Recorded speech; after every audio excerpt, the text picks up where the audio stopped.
So you're thinking about moving to Bend, or maybe somewhere else in Central Oregon, or maybe you're already here looking to make a lateral move, Lapine to Redmond, Redmond to Prineville, Prineville to Bend. You get the gist of it. But you're curious about this greater Idaho movement that you're reading about in the news again. Back in 2020, it really started to gain a little momentum for obvious reasons, right? The polarity of the state, how they were handling a certain pandemic, then it kind of died down. Well, now it's back. Why is it back? Well, we have a new president set to take over in about a month or a little over a month. And frankly, he may be the saving grace for the greater Idaho movement and their campaign. What do they plan to do, and how are they behaving moving forward? The next 4 years are going to be very interesting.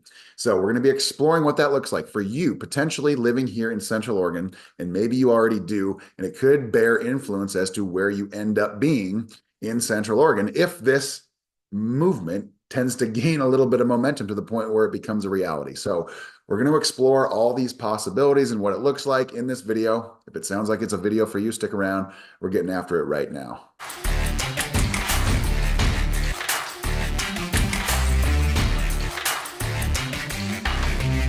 Hey, if this is your first time to the channel or it's your 50th, it doesn't matter to me. And you want to know everything there is to know about living, eating, sleeping, working, playing, the polarity, left and right polarity of living in Central Oregon. Never thought it would be so polarizing.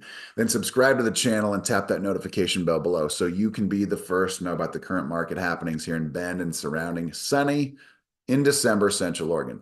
My name's Ryan. I've lived in Bend for over 30 years. My business partner, Zach, and I, we get calls and texts every day from people just like you, looking for help in making their next transaction as it relates to real estate here in Central Oregon, whether you're from out of the area or you're already here looking to make a lateral move. So whether you're looking to make that transaction a reality in the next 9 days or 90, that doesn't matter to us either. Give us a call, shoot us a text, send us an email, set up a Zoom, or if you're local, let's go get coffee somewhere and talk about your situation. So with all that being said, we obviously just had the election about a month ago, and now everybody's kind of digging their heels in, getting ready for what happens over the next 4 years. The Greater Idaho movement is not new. It's newer than, say, the state of Jefferson and the very northern tip of California's pipe dream of branching off and becoming their own jurisdiction completely. But this Greater Idaho movement is interesting because Idaho seems to like the idea of absorbing basically 70% of the landmass of the state of Oregon. And there's 13 counties in Eastern Oregon that allegedly are already okay with this idea of leaving Oregon's jurisdiction and moving in with Governor Little over in Idaho. So we're going to explore what this looks like. I've done a video on this before. I did it about 18 months ago. And at the time, it was just kind of a entertaining video because it'd been in the news before during COVID and whatnot. And it just kind of died down, right? But now it's starting to gain a little bit of momentum because there was a formal letter written and submitted to incoming President Trump yesterday, December 4th. This video will probably air a couple days later, but it's basically asking for President Trump to take a good hard look at this idea of changing the border. And so this, for you guys that are new to this whole idea, this is interesting because Oregon is very politically divided. We're also physically divided right here in the middle with a big old mountain range, right? We've got the Cascade Mountains that go right through the state here where that circle is. We have the vast majority of our population over here on that I-5 corridor. I've talked about that before in other videos, but we probably have 4.2 million people, maybe 4.3 million people in the state right now.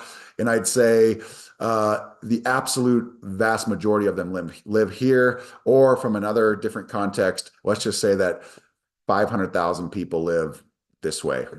That's nuts to me. I mean, the majority of the states over here, it's all badlands, rancher land over here. This is valley, this is trees, and a lot of rain. So it's just, everything's different, one side to the other. And that's not like it's unique compared to other states. There's plenty of differences between states in other areas as well. But this is the proposed border, and this is why it applies to you, somebody who lives in Central Oregon. The line wants to take Madras and Redmond to Idaho and Lapine, but leave Sisters and leave Bend over in Oregon. So would that affect you in terms of where you live? I can say that it would probably affect me and my business. I'd probably have to go get a license for Idaho if I wanted to represent clients in Prineville and Redmond. But I digress. We're talking about where you want to live. Do you want to live in Oregon or do you want to live in Idaho? Does that even bear any influence over where you choose to live, which jurisdiction it is? Or do you want to live in the physical location of Bend, Redmond, Central Oregon? Because obviously the outdoors are fantastic. That's what draws a lot of people here. The proximity to the larger cities, the Seattles, the Portlands, the San Franciscos, it's a great location. We've got a great airport there in Redmond. But from a political standpoint, does it bear an influence over which state you would ultimately live in? Something to consider. Now, just keep this in mind. The Greater Idaho Movement isn't something that's going to happen tomorrow or next year or 2 or 3 years from now. It's probably going to take a long, long time. But the reason why we're talking about it today is the fact that it is kind of gaining some momentum, a little bit of momentum. It seems like they're at least gaining some traction. We'll talk about that.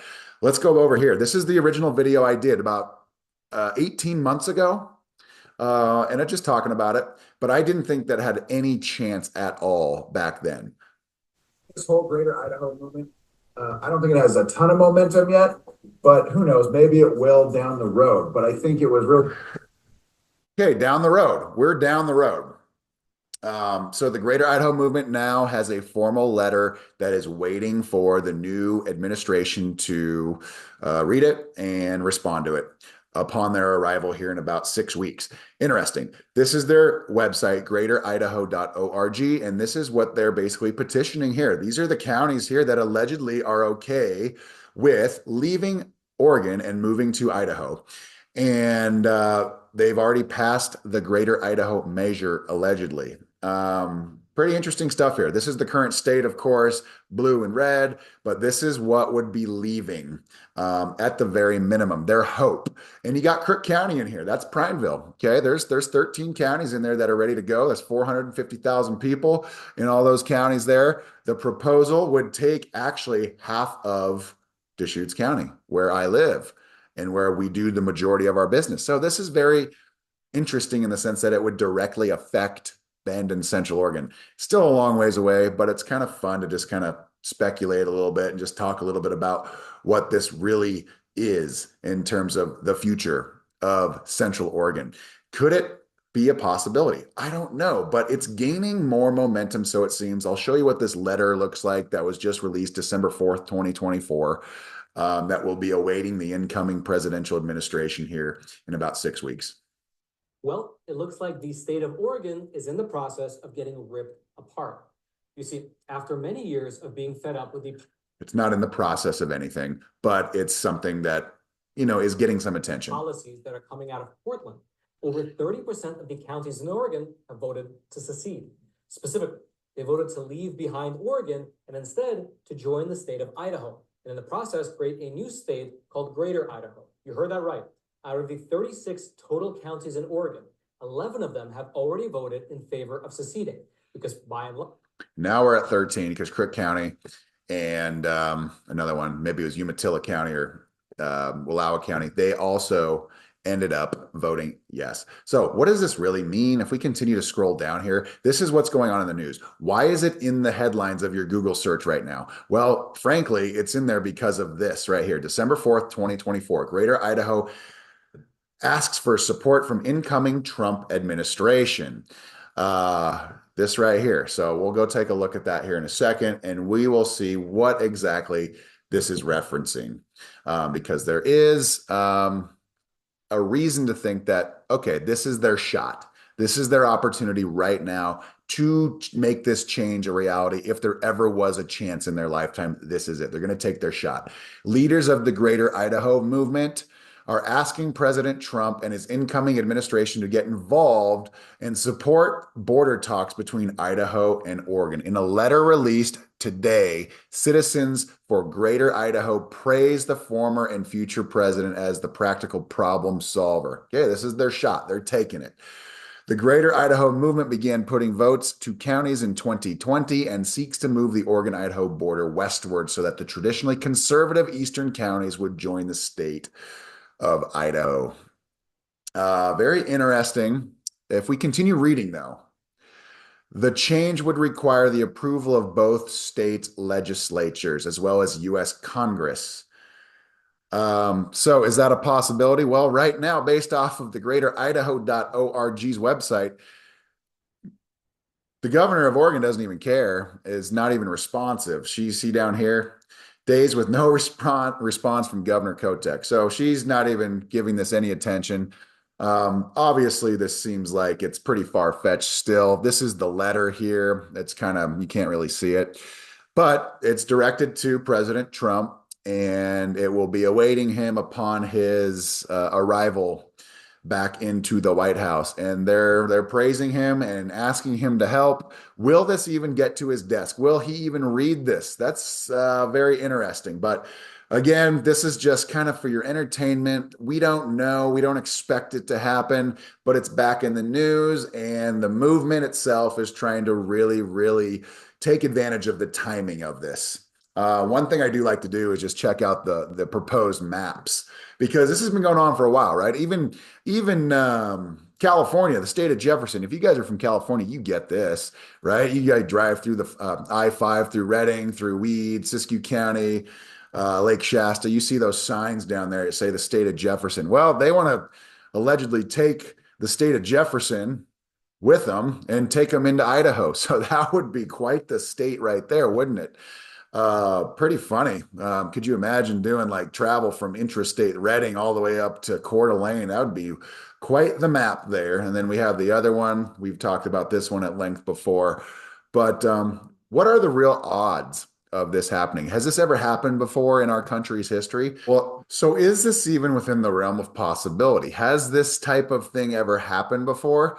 Certainly not in my lifetime. It was years, hundreds of years ago, not hundreds, but it was 100+ years ago, the last time something like this happened, right? So we'll take a look at maybe some of the previous events in which states changed, they moved their state lines, or they moved from one jurisdiction to another here. A short aside, in terms of how common this type of thing actually is, throughout the history of the United States, changing state lines has been a pretty rare occurrence, and all of it has taken place before the 20th century. A few notable examples include how in 1792, the state of Kentucky was created from territory out of Virginia. In 1820, the state of Maine was created from Massachusetts. And of course, in 1863, West Virginia was admitted into the Union after breaking away from Virginia proper during the Civil War. And so we'll just have to wait and... So with all that being said, where do you stand on this particular topic? Does it affect you? Does it not bear any weight to you at all as far as your choice living in Central Oregon? Do you want to live in Powell Butte, in Greater Idaho, and have the view of the mountains the same way that people on Aubrey Butte in Oregon have the same view of those mountains? Does it matter to you? Yes, no. Does it bear any? I mean, I'm just curious to know, does it bear any weight? It's curious because it does affect Deschutes County. It goes right through us. And that's kind of the polarizing topic of this polarizing topic. So anyway, hopefully this video provided some entertainment value for you, and at least maybe put this whole thing on the radar. It's really not worth investing a ton of time and energy into it yet, but just know that there are people out there that think this is going to happen, and this is their life's work. So thank you for watching this. My name's Ryan. We really value you guys and your attention on this channel. Hopefully it serves you. Hopefully other videos serve you as well in your process, in your due diligence period as it relates to living around Central Oregon. You can give us a call anytime you want to talk more about real estate. We are at your service, and that's our goal, to earn your business. So thanks again for watching. We will see you on the next video.